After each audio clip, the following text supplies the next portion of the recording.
Park. It is February 20th, 2015. Christina Bosnakis, joined by Ron Nicoletti. And Ron, we have a lovely day here. It's a little bit crisp by South Florida standards. We've been hearing way it better than yesterday. And we've been hearing it from all over the country because there's a cold. We got yelled at yesterday. Yeah, there's a cold snap, and again, it's all relative. However, it's been crisp, but it's a nice day, and it's a great day to go to the races. And we do have an 11 race card today. I got so much to tell you. What do you have to tell me? There's the Rainbow Six carryover today in race number 6 with $113,000. Now, you think I would be done, but I'm not. Because in the pick 5 today, there is a $71,000 carryover. We're not done yet because in the Super High 5, we have a $4,000 plus, $4,600 plus carryover. And I also want to mention what's happening here Saturday as far as guarantees go. The late pick 4 on Saturday on Fountain of Youth Day, at Bessalou Fountain of Youth Day, $300,000 in the pick 5, $150,000. See, I told you I had a lot to tell you about. Yeah, I thought it was going to be something else, but I love that word, and that's carryover. And we have several of them on today's card and tomorrow.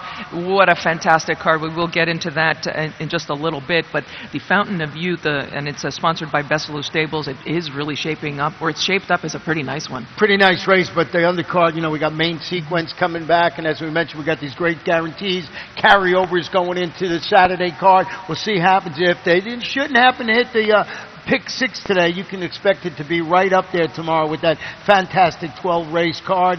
We have a good combination of 3-year-olds, older horses. Should be a fun day. You did mention main sequence, 2014 Eclipse Award-winning champion turf horse, older horse. He was one of the finalists for Horse of the Year as well from the Graham Motion Barn. So he's going to be making his 2015 debut. So just one of many stars on the card tomorrow. And Ron, before we get there, let's start here. Let's take a look at what's happening on today's card. We do kick off with the race 1, 6250 claiming event, 6 furlongs on the main track. And my top selection, number 6, and that's Little Baker, and from the Kirk Zadie barn. And he looks like he's one of the horses, Ron, that's going to be showing speed in here. And I think he's going to step up. Kirk Zadie with his numbers, first off the claim, very good. We're in exact agreement with our top 3 picks in here. Little Baker, as you mentioned, goes to the Kirk Zadie barn. Vita claim, turns back to 6 furlongs. That's the key here. 8 starts and 6 furlongs. 2 wins, a second and a third. Came between, about 3/4 of a length of winning at 7 furlongs last time out.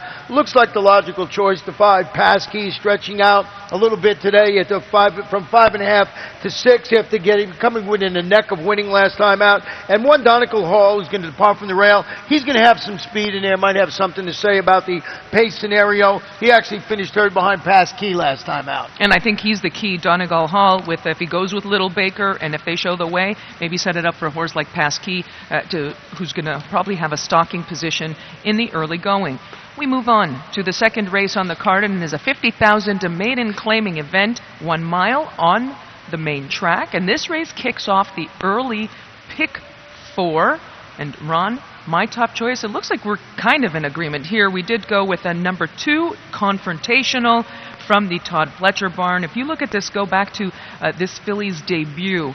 She ran in maiden special weight company. That was at Gulfstream Park West in November. She was just beaten a nose, came back, Ron, last time, but she's dropping this time. She's going to be taking money. We're not going to get a whole lot of value on her, but I think she's in the right spot, and she's the one to beat. Yeah, and Todd Fletcher about 33% with horses are making similar class drops. The number 7, we have our second and third horses flip-flop. I went with the 7 Key d'Oro, good third on the dirt at this level. That was back on January 7th, albeit at the 6 furlongs. Returns to the main track today. Showed early interest and faded. That was against maiden special weight. It was on the grass. I just think this horse is a logical course, along with the number 5 in here, Avatari, who's returning to what looks like her preferred surface today after returning from the layup to show little. That was going 9 furlongs on the turf. And she did, if you look back with Avatari, she worked on January 15th, a bullet, pretty fast time, came back 3 days later, and she really didn't show up. But as you said, that was going 9 furlongs. That was on the turf. So I also thought that you would have to give her a shot because,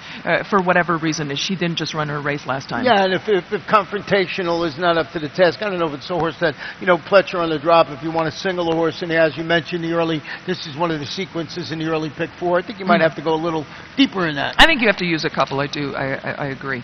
On to the third race on today's card. It is a 16,000 claiming event, 7 furlongs on the main track. And my top selection, again, we use the same horses just in a different order. I went with number 6, and that is Trini Hart. Blinkers off, Ron, and he has been racing with blinkers in his last handful of starts. That last race was pretty good, and that was back on February 11th. I don't really know what to make of that race prior to that, but other than the fact that it was on the turf, didn't really work out. But he seems to fit in this particular heat. He already has a win over the racetrack, so I thought that he was going to be one to beat. Well, if you read the conditions of this race, it's 7 furlongs, claim is 4-year-olds and up, non-winners of 3 races in life, or a race since August 20th, and that's where number 3, Megalith, comes in, who comes into the race with 11 career victories, while the rest of the field combined has 15 victories altogether. I love that you counted that. I did it all. I counted it up. I used all my fingers and a couple of my toes. I got it right. Hasn't won since July 4th. It's been 6 races, but he fits these conditions of the race perfectly. That's what I love to see. Now, like I said, 11-time winner. The rest of the field struggling for those 2nd, 3rd, and 4th wins. So I just thought Megalith was the right one. I used the 4 Air Squadron in 2nd, hoping to land in the winner's circle. You got that Air Squadron? And Well played. It's pretty hard for all the reasons you mentioned. So I'm going with Megalith in here. I just think I love when I find a horse that just fits the conditions perfectly. Are we going to single? I'm going to single that one. Okay. I would definitely single that horse. I just think he's in a great spot. Okay. On to the 4th race on the card, and it is a 12-5 claiming event, 1 mile on the main track. And Ron, my top selection, and here we're going to have a look at just a second. My top selection is Whiskey Ding, number 3. If you look at this colt, 3 starts back, and that was his last race on the dirt, in fact, going 7 furlongs here at Gulfstream December 21st. Ran a pretty good race, and he was the best winner. But let's go back and have a look at his race last time, Ron, and had some issues, and we're gonna see it right here. But he did have some issues late. But I know that you've used this horse. Yeah, he's in trouble here. He's looking for a place to run in the race. He's the number 3 horse, and he's just bottled up. Now you see him steadying, that was pretty significant. Yeah, too. And it was just a crowded spot, and he really had to get out of there. And he dropped back in that particular race. Basically, was done for the day. So I think he's the logical horse in there. He's showing speed and fading, but that was a pair of $25,000 optional claimers. It was on the turf. I think he's in the right spot today for that. Would not single. I threw the 2 in there, which you did too, and I was surprised to see this horse was 6-1 on the line. I thought he might be second choice, but that's he's from trainer Walter Rosas Knesses Barn, and also trains the 3-wing Whiskey Ding. So the adage of the longer price of the young couple entry comes through in there. And I threw the 5 Curly Bill in there, but it looks like those 2 are the logical 2 to me. I know you used the number 1 in there, Rocket Star Red. Yeah, Rocket Star Red, I think he's already has a win over this distance at this track, and I thought if you go back to now, again, on paper, winning a maiden 12-5, it looks like it's a step up here. He is facing winners here, although I think that one for the exotics, he's already proven commodity at this track over the distance. We move on to the 5th race on the card, a 62.50 claiming event, 7 furlongs on the main track. We do have a jockey change in race 5, and that is number 2. Will be ridden by Omar Camejo. Omar Camejo had a win yesterday. I think he picked up that mount too, so maybe we'll catch lightning in a bottle again. That's a great angle. But it seems like this race has a lot of speed. I decided to go with the number 7 in here, my top selection, Cat's My Song. He's going to be one of those that's going to be sitting just off the pace, coming into this off of a couple of victories or consecutive victories, and he's done very little wrong at this level, at least in recent days. Now, he did come back off of a 2-week break. He had 2 weeks between his 2 latest races, and given he comes back again, Ron, with another with the 2-week spacing seems to work for him. So I think that he's in the good spot. Yeah, they got him going good right now, so I figured you might as well strike while the iron is hot. I did put that one in second, but I did go with the number 3, Sir Edgar. Moved to the Peter Walder Bonvita claim, turns back to one of its most accomplished distance, and you know when a horse does well at 7 furlongs, I'm usually on that bandwagon. 7 races at 7 furlongs with 4 victories. First start since finishing third as the favorite. That was going a mile. It was back on December 16th. You know Peter Walder and his exploits with new claims. He's about 28%. 7 furlong specialist. On top of my ticket, we got our exacta flip-flop. We both used the number 8 Contreep in third. Moving to the Gilberto Zerpa Bonvita claim. He's good with new claims. He's about 33%. And it's just my only concern, again, now that we go back over it, a lot of speed. Yeah. And that's my only concern, because Sir Edgar, as you said, he's one of the horses that stands out in here from a numbers perspective. It's just the speed. No, you don't know. We saw this happen a couple of times yesterday. A horse looked like the best horse, but got caught in a duel, and the horses that sat behind were able to come and get the job done. So it all depends on the pace scenario in here, and we had a pretty strong wind going right into the horses' faces as they were running up the backside, the backstretch. Yesterday, and it seemed to affect some of the races yesterday. I don't think we'll have that same situation today. We got some wind, but nothing like yesterday.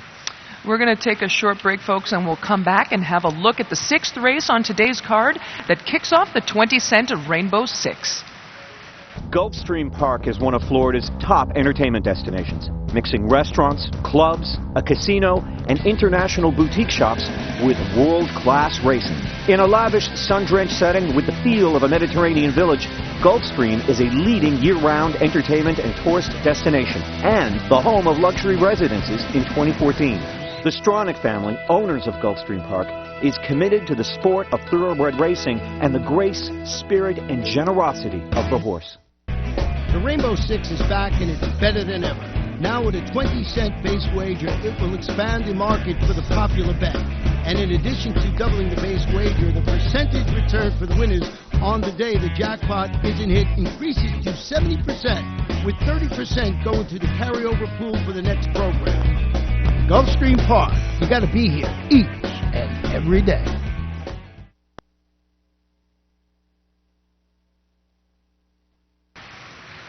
Welcome back to Gulfstream Park. We're going to have a look at today's 6th race that kicks off the 20-cent Rainbow 6.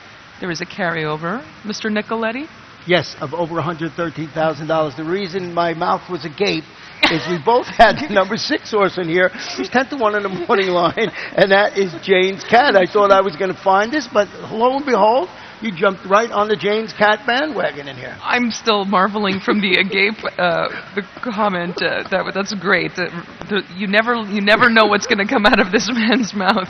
But yes, I did have the number 6. Now, in truth, I was torn between the 4 and the 6, and I ended up going with the 6. I thought I was going to get a little bit more value. Right. I don't know if that's going to be the case now that we're both on the same horse. Although Jane's Cat, and she actually, she was 6th last time. She was just beaten 3 lengths. She is dropping, though. I still think that in terms of her numbers in her last couple of races, there are no world beaters in here. So she does, in numbers perspective, she's right up there with the 4. Well, if you look at this race, there is no speed except her. Yeah. I kept looking for it, and I actually wrote in my analysis, that she can control the pace if she wants. This race is really lacking in the pace department and the speed department. So that's why I put the number 6, Jane's Cat, on top of my ticket. I went with the 3. We have our other 2 horses flip-flop. La Mosquette is dropping a notch, broke from post 12. Got parked 5 wide last time out on the turn and finished 7th at the distance. I just think this horse is going to run better today with second-time blinkers. And Moon Salamoon is a logical horse to be on the ticket. 91-1 last time. And the Moon Salamoon, interesting, because you were just talking about the speed scenario. Yeah. And I think there might be another, maybe number 1 might show some speed in there. It's unclear, or at least she did last time. Right. But Moon Salamoon is a closer. Right. She's a full-on closer, so she needs pace. Right. And I don't know if she's going to get a lot of it in this particular race. But that's not to say, that someone will go up there and start a pace scenario, because they see the same thing we do, and the jockeys might say, hey, I'm going to